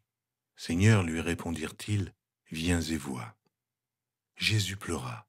Sur quoi les Juifs dirent, voyez comme il l'aimait. Et quelques-uns d'entre eux dirent, lui qui a ouvert les yeux de l'aveugle, ne pouvait-il pas faire aussi que cet homme ne mourût point? Jésus, frémissant de nouveau en lui-même, se rendit au sépulcre. C'était une grotte, et une pierre était placée devant. Jésus dit, ôtez la pierre. Marthe, la sœur du mort, lui dit, Seigneur, il sent déjà, car il y a 4 jours qu'il est là. Jésus lui dit, ne t'ai-je pas dit que, si tu crois, tu verras la gloire de Dieu. Ils ôtèrent donc la pierre, et Jésus leva les yeux en haut et dit, Père, je te rends grâce de ce que tu m'as exaucé. Pour moi, je savais que tu m'exauces toujours, mais j'ai parlé à cause de la foule qui m'entoure, afin qu'ils croient que c'est toi qui m'as envoyé. Ayant dit cela, il cria d'une voix forte, Lazare, sors. Et le mort sortit les pieds et les mains liés de bandes, et le visage enveloppé d'un linge. Jésus leur dit, déliez-le, et laissez-le aller. Plusieurs des Juifs qui étaient venus vers Marie et qui virent ce que fit Jésus, crurent en lui. Mais quelques-uns d'entre eux allèrent trouver les pharisiens et leur dirent ce que Jésus avait fait. Alors, les principaux sacrificateurs et les pharisiens assemblèrent le Sanhédrin et dirent, « Que ferons-nous? Car cet homme fait beaucoup de miracles. Si nous le laissons faire, tous croiront en lui, et les Romains viendront détruire et notre ville et notre nation. » L'un d'eux, Caïphe, qui était souverain sacrificateur cette année-là, leur dit, « Vous n'y entendez rien. Vous ne réfléchissez pas qu'il est dans votre intérêt qu'un seul homme meure pour le peuple et que la nation entière ne périsse pas. » Or, il ne dit pas cela de lui-même. Mais étant souverain sacrificateur cette année-là, il prophétisa que Jésus devait mourir pour la nation. Et ce n'était pas pour la nation seulement. C'était aussi afin de réunir en un seul corps les enfants de Dieu dispersés. Dès ce jour, ils résolurent de le faire mourir. C'est pourquoi Jésus ne se montra plus ouvertement parmi les Juifs, mais il se retira dans la contrée voisine du désert, dans une ville appelée Éphraïm, et là, il demeurait avec ses disciples. La Pâque des Juifs était proche, et beaucoup de gens du pays montèrent à Jérusalem avant la Pâque pour se purifier. Ils cherchaient Jésus, et ils se disaient les uns aux autres dans le temple, « Que vous en semble? Ne viendra-t-il pas à la fête ?» Or, les principaux sacrificateurs et les pharisiens avaient donné l'ordre que, si quelqu'un savait où il était, il le déclara, afin qu'on se saisît de lui. Jean, chapitre 12. 6 jours avant la Pâque, Jésus arriva à Béthanie, où était Lazare, qu'il avait ressuscité des morts. Là, on lui fit un souper. Marthe servait, et Lazare était un de ceux qui se trouvaient à table avec lui. Marie, ayant pris une livre d'un parfum de nard pur de grand prix, oignit les pieds de Jésus, et elle lui essuya les pieds avec ses cheveux, et la maison fut remplie de l'odeur du parfum. Un de ses disciples, Judas Iscario, fils de Simon, celui qui devait le livrer, dit, « Pourquoi n'a-t-on pas vendu ce parfum 300 deniers pour les donner aux pauvres ?» Il disait cela, non qu'il se mît en peine des pauvres, mais parce qu'il était voleur, et que, tenant la bourse, il prenait ce qu'on y mettait. Mais Jésus dit, « Laissez-la garder ce parfum pour le jour de ma sépulture. Vous avez toujours les pauvres avec vous, mais vous ne m'avez pas toujours. » Une grande multitude de Juifs apprirent que Jésus était à Béthanie, et ils y vinrent, non pas seulement à cause de lui, mais aussi pour voir Lazare, qu'il avait ressuscité des morts. Les principaux sacrificateurs délibérèrent de faire mourir aussi Lazare, parce que beaucoup de Juifs se retiraient d'eux à cause de lui et croyaient en Jésus. Le lendemain, une foule nombreuse de gens venus à la fête, ayant entendu dire que Jésus se rendait à Jérusalem, prirent des branches de palmier et allèrent au-devant de lui en criant « Hosanna! Hosanna! Béni soit celui qui vient au nom du Seigneur, le roi d'Israël. » Jésus trouva un ânon et s'assit dessus, selon qu'il est écrit « Ne crains point, fille de Sion. Voici, ton roi vient, assis sur le petit d'une ânesse. » Ses disciples ne comprirent pas d'abord ces choses, mais, lorsque Jésus eut été glorifié, ils se souvinrent qu'elles étaient écrites de lui, et qu'il les avait accomplies à son égard. Tous ceux qui étaient avec Jésus quand il appela Lazare du sépulcre et le ressuscita des morts lui rendaient témoignage. Et la foule vint au-devant de lui parce qu'elle avait appris qu'il avait fait ce miracle. Les pharisiens se dirent donc les uns aux autres, « Vous voyez que vous ne gagnez rien. Voici, le monde est allé auprès de lui. » Quelques Grecs du nombre de ceux qui étaient montés pour adorer pendant la fête s'adressèrent à Philippe de Bethsaïda en Galilée et lui dirent avec instance « Seigneur, nous voudrions voir Jésus. » Philippe alla le dire à André. Puis André et Philippe le dirent à Jésus. Jésus leur répondit « L'heure est venue où le Fils de l'homme doit être glorifié. En vérité, je vous le dis, si le grain de blé qui est tombé en terre ne meurt, il reste seul. Mais s'il meurt, il porte beaucoup de fruits.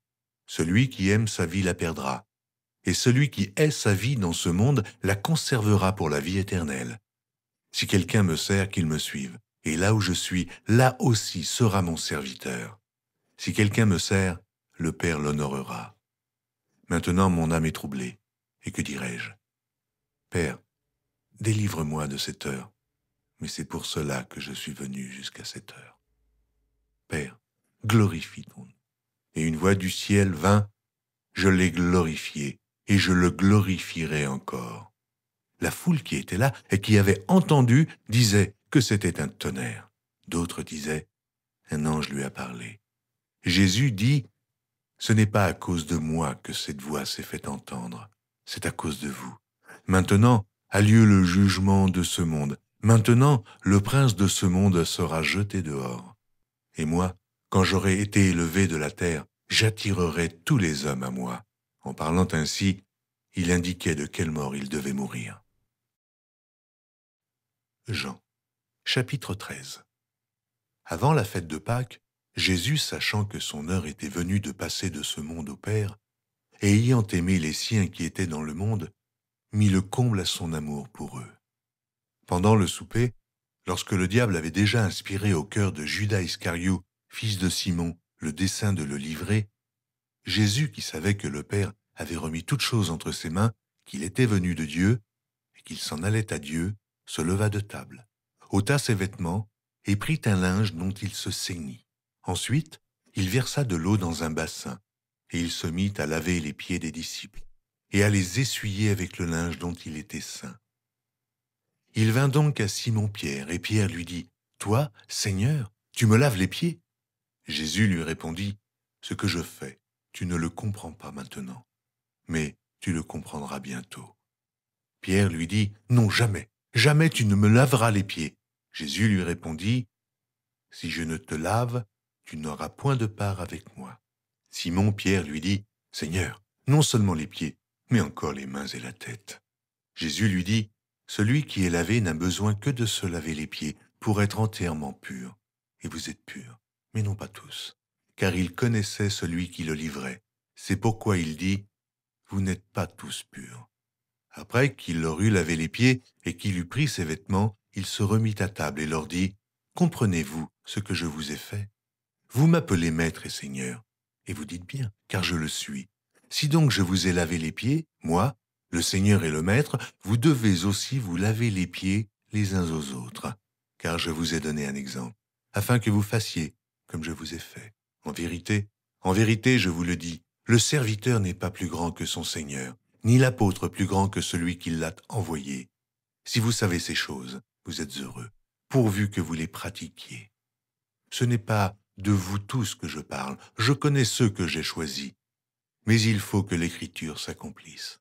Celui qui mange avec moi le pain a levé son talon contre moi. Dès à présent, je vous le dis, avant que la chose arrive, afin que, lorsqu'elle arrivera, vous croyiez à ce que je suis.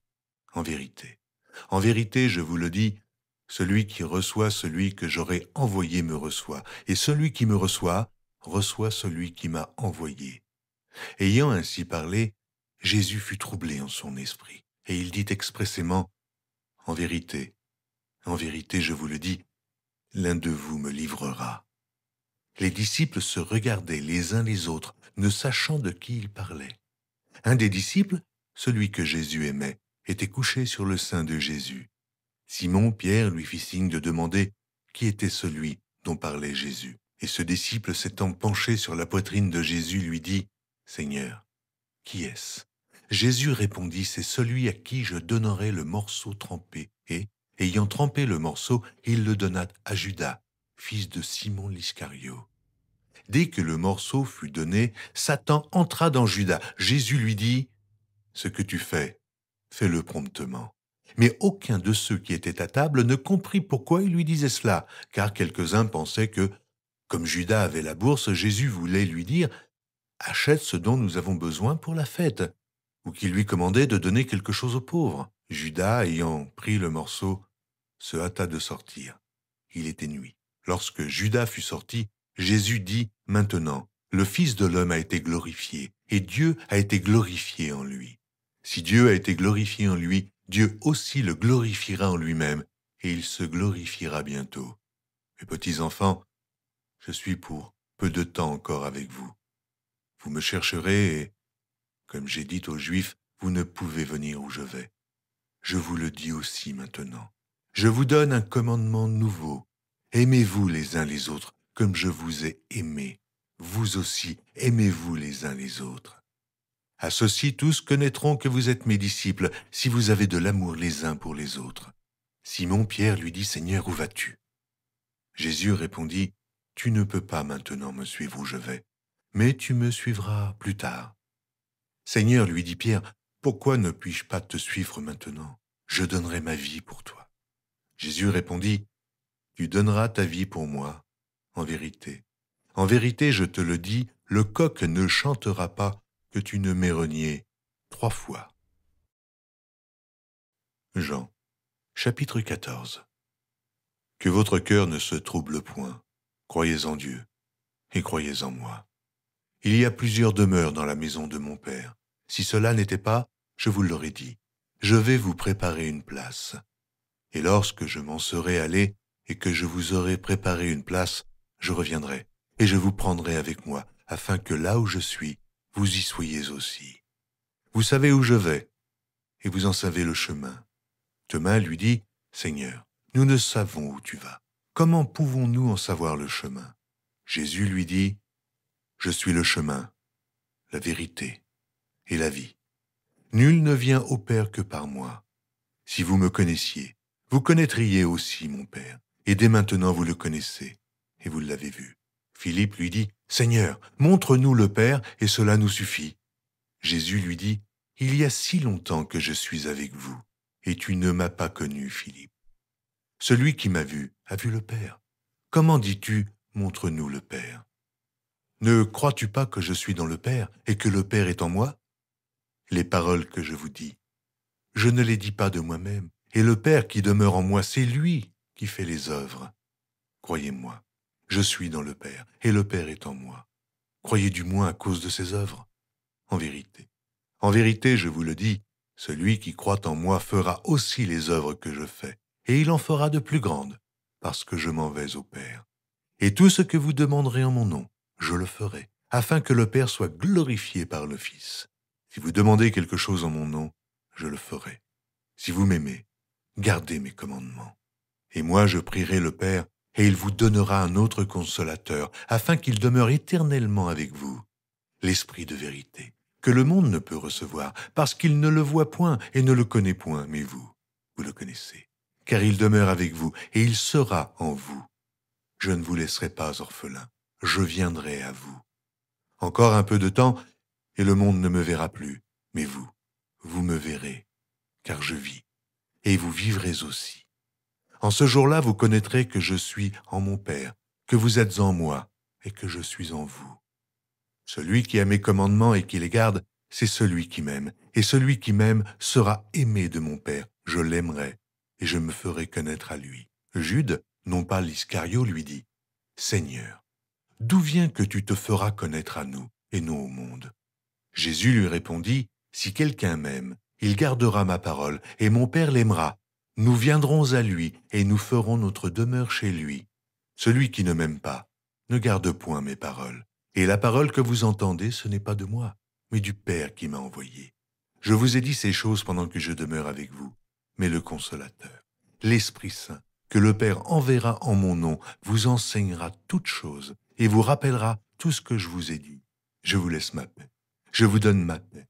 Je ne vous donne pas comme le monde donne, que votre cœur ne se trouble point et ne s'alarme point.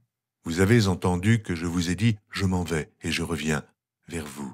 Si vous m'aimiez, vous vous réjouiriez de ce que je vais au Père, car le Père est plus grand que moi. Et maintenant je vous ai dit ces choses avant qu'elles arrivent, afin que, lorsqu'elles arriveront, vous croyiez. Je ne parlerai plus guère avec vous, car le prince du monde vient. Il n'a rien en moi. Mais afin que le monde sache que j'aime le Père et que j'agis selon l'ordre que le Père m'a donné, levez-vous, partons d'ici. Jean, chapitre 15. Je suis le vrai cep et mon Père est le vigneron. Tout sarment qui est en moi, qui ne porte pas de fruit, il le retranche, et tout sarment qui porte du fruit, il l'émonde, afin qu'il porte encore plus de fruits. Déjà vous êtes purs, à cause de la parole que je vous ai annoncée. Demeurez en moi, et je demeurerai en vous. Comme le sarment ne peut de lui-même porter du fruit s'il ne demeure attaché au cep, ainsi vous ne le pouvez non plus, si vous ne demeurez en moi. Je suis le cep, et vous êtes les sarments. Celui qui demeure en moi, et en qui je demeure, porte beaucoup de fruits, car sans moi, vous ne pouvez rien faire. Si quelqu'un ne demeure pas en moi, il est jeté dehors, comme le sarment, et il sèche. Puis on ramasse les sarments, et on les jette au feu, et ils brûlent. Si vous demeurez en moi et que mes paroles demeurent en vous, demandez ce que vous voudrez, et cela vous sera accordé.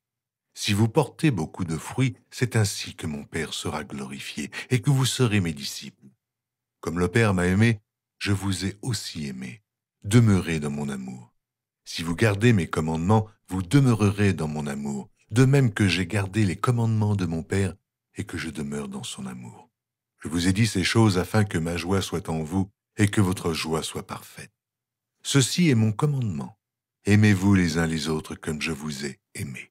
Il n'y a pas de plus grand amour que de donner sa vie pour ses amis. Vous êtes mes amis, si vous faites ce que je vous commande. Je ne vous appelle plus serviteur, parce que le serviteur ne sait pas ce que fait son maître, mais je vous ai appelé ami parce que je vous ai fait connaître tout ce que j'ai appris de mon Père. Ce n'est pas vous qui m'avez choisi, mais moi je vous ai choisi, et je vous ai établi afin que vous alliez et que vous portiez du fruit, et que votre fruit demeure, afin que ce que vous demanderez au Père en mon nom, il vous le donne. Ce que je vous commande, c'est de vous aimer les uns les autres. Si le monde vous hait, sachez qu'il m'a haï avant vous. Si vous étiez du monde, le monde aimerait ce qui est à lui. Mais parce que vous n'êtes pas du monde, et que je vous ai choisi du milieu du monde, à cause de cela, le monde vous hait. Souvenez-vous de la parole que je vous ai dite. Le serviteur n'est pas plus grand que son maître. S'ils m'ont persécuté, ils vous persécuteront aussi. S'ils ont gardé ma parole, ils garderont aussi la vôtre. Mais ils vous feront toutes ces choses à cause de mon nom, parce qu'ils ne connaissent pas celui qui m'a envoyé.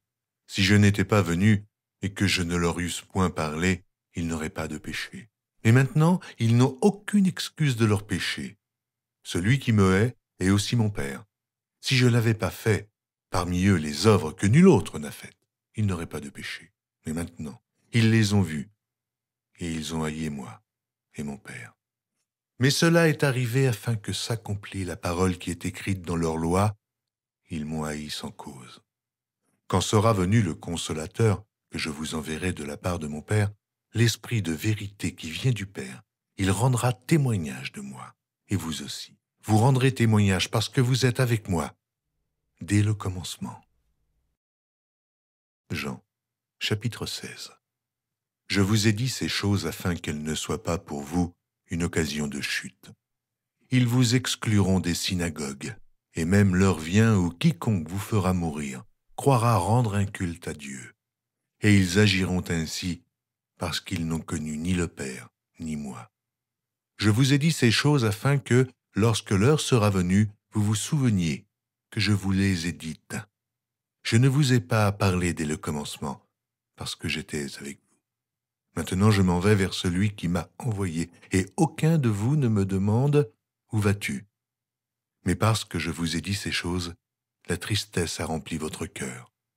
Cependant, je vous dis la vérité, il vous est avantageux que je m'en aille, car si je ne m'en vais pas, le Consolateur ne viendra pas vers vous, mais si je m'en vais, je vous l'enverrai. Et quand il sera venu, il convaincra le monde en ce qui concerne le péché, la justice et le jugement. En ce qui concerne le péché, parce qu'il ne croit pas en moi.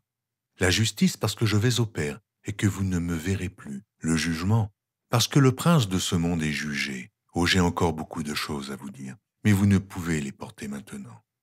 Quand le Consolateur sera venu, l'Esprit de vérité, il vous conduira dans toute la vérité, car il ne parlera pas de lui-même, mais il dira tout ce qu'il aura entendu, et il vous annoncera les choses à venir. Il me glorifiera, parce qu'il prendra de ce qui est à moi, et vous l'annoncera. Tout ce que le Père est à moi, c'est pourquoi j'ai dit qu'il prend de ce qui est à moi, et qu'il vous l'annoncera. Encore un peu de temps, et vous ne me verrez plus. Et puis, encore un peu de temps, et vous me verrez, parce que je vais au Père. Là-dessus, quelques-uns de ses disciples dirent entre eux, « Que signifie ce qu'il nous dit? Encore un peu de temps, et vous ne me verrez plus, et puis encore un peu de temps, et vous me verrez, et parce que je vais au Père. » Il disait donc, « Que signifie ce qu'il dit encore un peu de temps ?» Nous ne savons de quoi il parle. Jésus connut qu'ils voulaient l'interroger, leur dit, « Vous vous questionnez les uns les autres sur ce que j'ai dit. Encore un peu de temps, et vous ne me verrez plus, et puis encore un peu de temps, et vous me verrez. En vérité, je vous le dis, vous pleurerez, et vous vous lamenterez, et le monde se réjouira. Vous serez dans la tristesse, mais votre tristesse se changera en joie. La femme, lorsqu'elle enfante, éprouve de la tristesse, parce que son heure est venue. Mais lorsqu'elle a donné le jour à l'enfant, elle ne se souvient plus de la souffrance à cause de la joie qu'elle a de ce qu'un homme est né dans le monde. Vous donc aussi, vous êtes maintenant dans la tristesse, mais je vous reverrai, et votre cœur se réjouira, et nul ne vous ravira votre joie. En ce jour-là, vous ne m'interrogerez plus sur rien. En vérité, je vous le dis, ce que vous demanderez au Père, il vous le donnera en mon nom. Jusqu'à présent, vous n'avez rien demandé en mon nom. Demandez, et vous recevrez afin que votre joie soit parfaite. Je vous ai dit ces choses en parabole. L'heure vient où je ne vous parlerai plus en parabole, mais où je vous parlerai ouvertement du Père. En ce jour, vous demanderez en mon nom. Et je ne vous dis pas que je prierai le Père pour vous, car le Père lui-même vous aime, parce que vous m'avez aimé, et que vous avez cru que je suis sorti de Dieu. Je suis sorti du Père, et je suis venu dans le monde. Maintenant, je quitte le monde, et je vais au Père. Ses disciples lui dirent, « Voici, maintenant tu parles ouvertement, et tu n'emploies plus aucune parabole. Maintenant, nous savons que tu sais toutes choses, et que tu n'as pas besoin que personne t'interroge. C'est pourquoi nous croyons que tu es sorti de Dieu. » Jésus leur répondit, « Vous croyez maintenant. Voici l'heure vient, et elle est déjà venue, où vous serez dispersés chacun de son côté, et où vous me laisserez seul. Mais je ne suis pas seul, car le Père est avec moi. Je vous ai dit ces choses afin que vous ayez la paix en moi. Vous aurez des tribulations dans le monde, mais prenez courage, j'ai vaincu le monde. » Jean, chapitre 17. Après avoir ainsi parlé, Jésus leva les yeux au ciel et dit, « Père, l'heure est venue. Glorifie ton Fils afin que ton Fils te glorifie, selon que tu lui as donné pouvoir sur toute chair, afin qu'il accorde la vie éternelle à tous ceux que tu lui as donnés. Or, la vie éternelle, c'est qu'ils te connaissent, toi, le seul vrai Dieu, et celui que tu as envoyé, Jésus-Christ. Je t'ai glorifié sur la terre, j'ai achevé l'œuvre que tu m'as donnée à faire. Et maintenant, toi, Père, glorifie-moi auprès de toi-même de la gloire que j'avais auprès de toi avant que le monde fût. J'ai fait connaître ton nom aux hommes que tu m'as donnés du milieu du monde. Ils étaient à toi, et tu me les as donnés, et ils ont gardé ta parole. Maintenant, ils ont connu que tout ce que tu m'as donné vient de toi. Car je leur ai donné les paroles que tu m'as données, et ils les ont reçues. Et ils ont vraiment connu que je suis sorti de toi, et ils ont cru que tu m'as envoyé. C'est pour eux que je te prie. Je ne prie pas pour le monde, mais pour ceux que tu m'as donnés, parce qu'ils sont à toi. Et tout ce qui est à toi est à moi. Et tout ce qui est à moi est à toi. Et je suis glorifié en eux. Je ne suis plus dans le monde, et ils sont dans le monde. Et je vais à toi, Père Saint. Garde en ton nom ceux que tu m'as donnés, afin qu'ils soient un, comme nous. Lorsque j'étais avec eux dans le monde, je les gardais en ton nom. J'ai gardé ceux que tu m'as donnés, et aucun d'eux ne s'est perdu, sinon le fils de perdition, afin que l'écriture fût accomplie. Et maintenant je vais à toi, et je dis ces choses dans le monde, afin qu'ils aient en eux ma joie parfaite. Je leur ai donné ta parole, et le monde les a haïs, parce qu'ils ne sont pas du monde, comme moi, je ne suis pas du monde. Je ne te prie pas de les ôter du monde, mais de les préserver du mal. Comme tu m'as envoyé dans le monde, je les ai aussi envoyés dans le monde, et je me sanctifie moi-même pour eux, afin qu'eux aussi soient sanctifiés par la vérité. Ce n'est pas pour eux seulement que je prie, mais encore pour ceux qui croiront en moi par leur parole, afin que tous soient un, comme toi, Père. Tu es en moi, et comme je suis en toi, afin qu'eux aussi soient en nous, pour que le monde croie que tu m'as envoyé. Je leur ai donné la gloire que tu m'as donnée, afin qu'ils soient un, comme nous sommes un. Moi en eux, et toi en moi, afin qu'ils soient parfaitement un, et que le monde connaisse que tu m'as envoyé, et que tu les as aimés, comme tu m'as aimé. Père, je veux que là où je suis, ceux que tu m'as donnés soient aussi avec moi, afin qu'ils voient ma gloire, la gloire que tu m'as donnée, parce que tu m'as aimé avant la fondation du monde. Père juste, le monde ne t'a point connu, mais moi, je t'ai connu. Et ceux-ci ont connu que tu m'as envoyé. Je leur ai fait connaître ton nom, et je leur ferai connaître, afin que l'amour dont tu m'as aimé soit en eux, et que je sois en eux. Jean, chapitre 18. Lorsqu'il eut dit ces choses, Jésus alla avec ses disciples de l'autre côté du torrent du Cédron, où se trouvait un jardin, dans lequel il entra, lui et ses disciples. Judas, qui le livrait, connaissait ce lieu, parce que Jésus et ses disciples s'y étaient souvent réunis. Judas, donc, ayant pris la cohorte et des huissiers qu'envoyèrent les principaux sacrificateurs et les pharisiens, vint là, avec des lanternes, des flambeaux et des armes. Jésus, sachant tout ce qui devait lui arriver, s'avança et leur dit « Qui cherchez-vous » Ils lui répondirent « Jésus de Nazareth ». Jésus leur dit « C'est moi ». Et Judas qui le livrait était avec eux. Lorsque Jésus leur eut dit « C'est moi », ils reculèrent et tombèrent par terre. Il leur demanda de nouveau « Qui cherchez-vous » Et ils dirent « Jésus de Nazareth ». Jésus répondit « Je vous ai dit que c'est moi.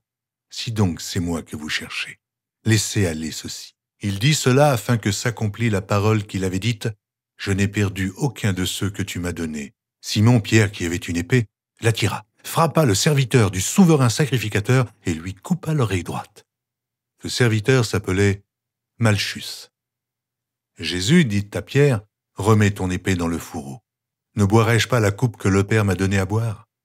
La cohorte, le tribun et les huissiers des Juifs se saisirent alors de Jésus et le lièrent. Ils l'emmenèrent d'abord chez Anne, car il était le beau-père de Caïphe, qui était souverain sacrificateur cette année-là.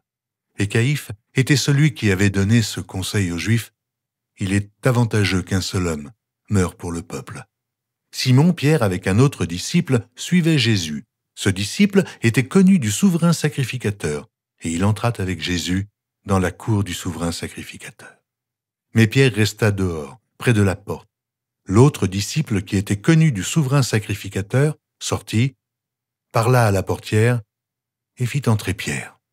Alors la servante, la portière, dit à Pierre, « Toi aussi, n'es-tu pas des disciples de cet homme ?» Il dit, « Je n'en suis point. » Les serviteurs et les huissiers qui étaient là avaient allumé un brasier, car il faisait froid, et ils se chauffaient. Pierre se tenait avec eux et se chauffait. Le souverain sacrificateur interrogea Jésus sur ses disciples et sur sa doctrine. Jésus lui répondit, « J'ai parlé ouvertement au monde, j'ai toujours enseigné dans la synagogue et dans le temple, où tous les Juifs s'assemblent, et je n'ai rien dit en secret. Pourquoi m'interroges-tu? Interroge ceux qui m'ont entendu. Voici, ceux-là savent ce que je dis. » À ces mots, un des huissiers qui se trouvait là donna un soufflet à Jésus en disant, « Est-ce ainsi que tu réponds au souverain sacrificateur ?» Jésus lui dit, « Si j'ai mal parlé, fais voir ce que j'ai dit de mal. Et si j'ai bien parlé, pourquoi me frappes-tu » Anne l'envoya lié à Caïphe, le souverain sacrificateur. Simon-Pierre était là et se chauffait. On lui dit, « Toi aussi, n'es-tu pas de ses disciples ?» Il le nia et dit, « Je n'en suis point. » Un des serviteurs du souverain sacrificateur, parent de celui à qui Pierre avait coupé l'oreille, dit, « Ne t'ai-je pas vu avec lui dans le jardin ?» Pierre le nia de nouveau, et aussitôt le coq chanta. Ils conduisirent Jésus de chez Caïphe au prétoire, c'était le matin. Ils n'entrèrent point eux-mêmes dans le prétoire, afin de ne pas se souiller et de pouvoir manger la Pâque. Pilate sortit donc pour aller à eux, et il dit, « Quelle accusation portez-vous contre cet homme ?» Ils lui répondirent, « Si ce n'était pas un malfaiteur, nous ne te l'aurions pas livré. » Sur quoi Pilate leur dit, « Prenez-le vous-même et jugez-le selon votre loi. » Les Juifs lui dirent, « Il ne nous est pas permis de mettre personne à mort. » C'était afin que s'accomplît la parole que Jésus avait dite lorsqu'il indiqua de quelle mort il devait mourir. Pilate entra dans le prétoire, appela Jésus et lui dit, « Es-tu le roi des Juifs ?» Jésus répondit, « Est-ce de toi-même que tu dis cela, ou d'autres te l'ont-ils dit de moi ?» Pilate répondit, « Moi, suis-je juif ? Ta nation et les principaux sacrificateurs t'ont livré à moi. Qu'as-tu fait ? » « Mon royaume n'est pas de ce monde, répondit Jésus. Si mon royaume était de ce monde, mes serviteurs auraient combattu pour moi, afin que je ne fusse pas livré aux Juifs. Mais maintenant, mon royaume n'est point d'ici-bas. » Pilate lui dit, « Tu es donc roi ?» Jésus répondit, « Tu le dis. Je suis roi. Je suis né, je suis venu dans le monde pour rendre témoignage à la vérité. Quiconque est de la vérité, écoute ma voix. » Pilate lui dit, « Mais qu'est-ce que la vérité ?» Après avoir dit cela, il sortit de nouveau pour aller vers les Juifs et il leur dit, « Je ne trouve aucun crime en lui. Mais, comme c'est parmi vous une coutume que je vous relâche quelqu'un à la fête de Pâques, voulez-vous que je vous relâche le roi des Juifs ?» Alors, de nouveau, tous s'écrièrent, « Non, pas lui, mais Barabbas. » Or, Barabbas était un brigand. Jean, chapitre 19. Alors Pilate prit Jésus et le fit battre de verges. Les soldats tressèrent une couronne d'épines qu'ils posèrent sur sa tête, et ils le revêtirent d'un manteau de pourpre.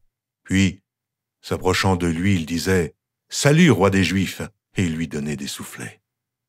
Pilate sortit de nouveau et dit aux Juifs, « Voici, je vous l'amène dehors, afin que vous sachiez que je ne trouve en lui aucun crime. » Jésus sortit donc, portant la couronne d'épines et le manteau de pourpre, et Pilate leur dit, « Voici l'homme. » Lorsque les principaux sacrificateurs et les huissiers le virent, ils s'écrièrent, « Crucifie, crucifie !»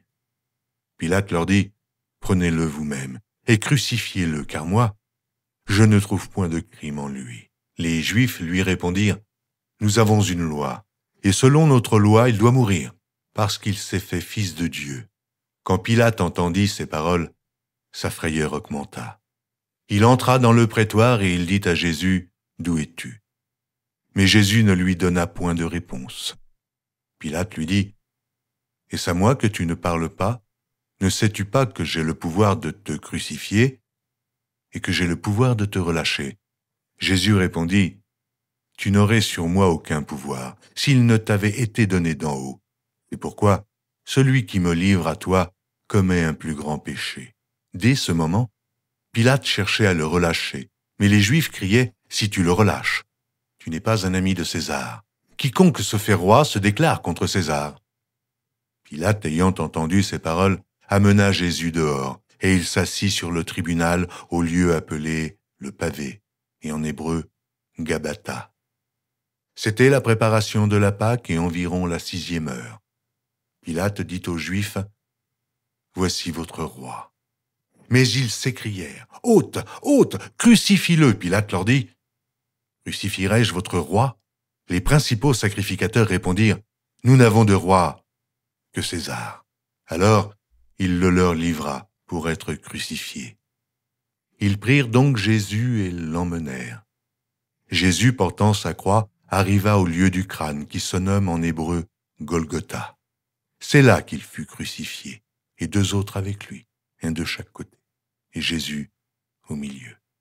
Pilate fit une inscription qu'il plaça sur la croix et qui était ainsi conçue. Jésus de Nazareth, roi des Juifs. Beaucoup de Juifs lurent cette inscription parce que le lieu où Jésus fut crucifié était près de la ville. Elle était en hébreu, en grec et en latin.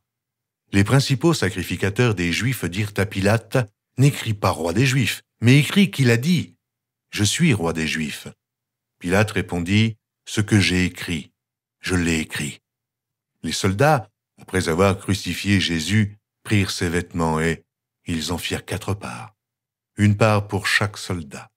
Ils prirent aussi sa tunique qui était sans couture, d'un seul tissu, depuis le haut jusqu'en bas. Et ils dirent entre eux, « Ne la déchirons pas, mais tirons au sort à qui elle sera. » Cela arriva afin que s'accomplisse cette parole de l'Écriture. Ils se sont partagés mes vêtements, et ils ont tiré au sort ma tunique. Voilà ce que firent les soldats.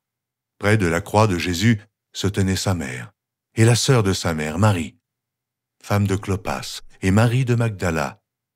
Jésus, voyant sa mère et auprès d'elle le disciple qu'il aimait, dit à sa mère, « Femme, voilà ton fils. » Puis il dit au disciple, « Voilà ta mère. » Et dès ce moment, le disciple la prit chez lui. Après cela, Jésus, qui savait que tout était déjà consommé, dit, afin que l'écriture fût accomplie, « J'ai soif. » Il y avait là un vase plein de vinaigre. Les soldats en remplirent une éponge et, l'ayant fixée à une branche d'hysope, ils l'approchèrent de sa bouche. Quand Jésus eut pris le vinaigre, il dit, « Tout est accompli. » Et baissant la tête, il rendit l'esprit. Dans la crainte que les cornes restassent sur la croix pendant le Shabbat, car c'était la préparation et ce jour de Shabbat était un grand jour, les Juifs demandèrent à Pilate qu'on rompît les jambes au crucifié et qu'on les enlevât.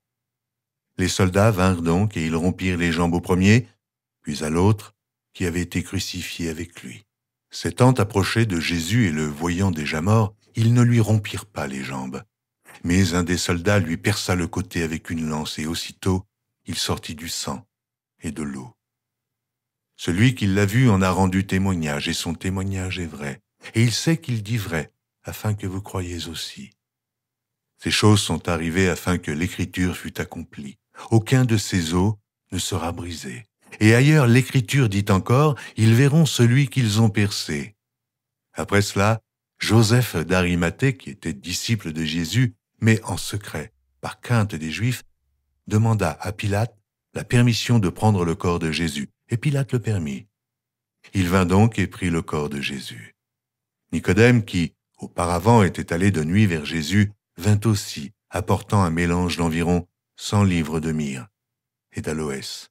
Il prit donc le corps de Jésus, elles l'enveloppèrent de bandes avec les aromates, comme c'est la coutume d'ensevelir chez les Juifs.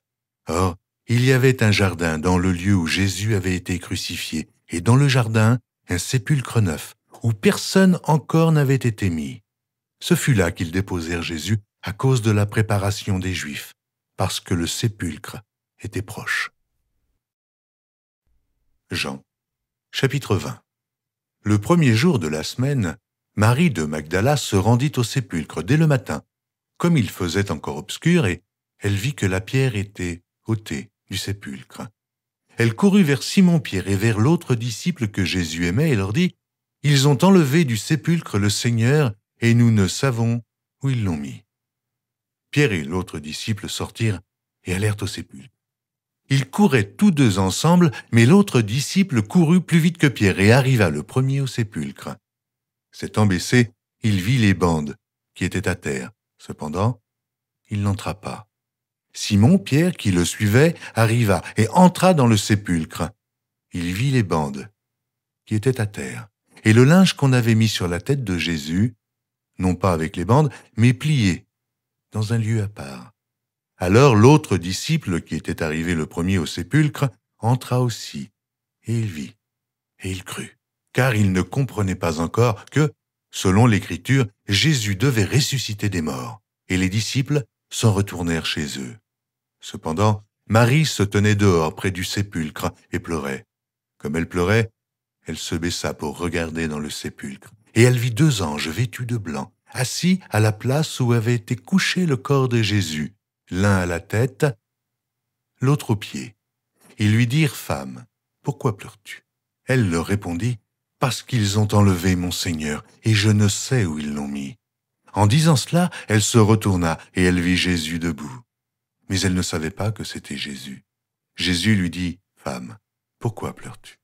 Qui cherches-tu » Elle, pensant que c'était le jardinier, lui dit, « Seigneur, si c'est toi qui l'as emporté, dis-moi où tu l'as mis, et je le prendrai. » Jésus lui dit, « Marie. » Elle se retourna et lui dit en hébreu, « Rabouni », c'est-à-dire « Maître ». Jésus lui dit, « Ne me touche pas, car je ne suis pas encore monté vers mon Père. Mais va trouver mes frères, et dis-leur que je monte vers mon Père et votre Père, vers mon Dieu et votre Dieu. » Marie de Magdala alla annoncer aux disciples qu'elle avait vu le Seigneur et qu'il lui avait dit ces choses. Le soir de ce jour, qui était le premier de la semaine, les portes du lieu où se trouvaient les disciples, étant fermées à cause de la crainte qu'ils avaient des Juifs, Jésus vint, se présenta au milieu d'eux et leur dit, « La paix soit avec vous. » Quand il eut dit cela, il leur montra ses mains et son côté. Les disciples furent dans la joie en voyant le Seigneur. Jésus leur dit de nouveau, « La paix soit avec vous.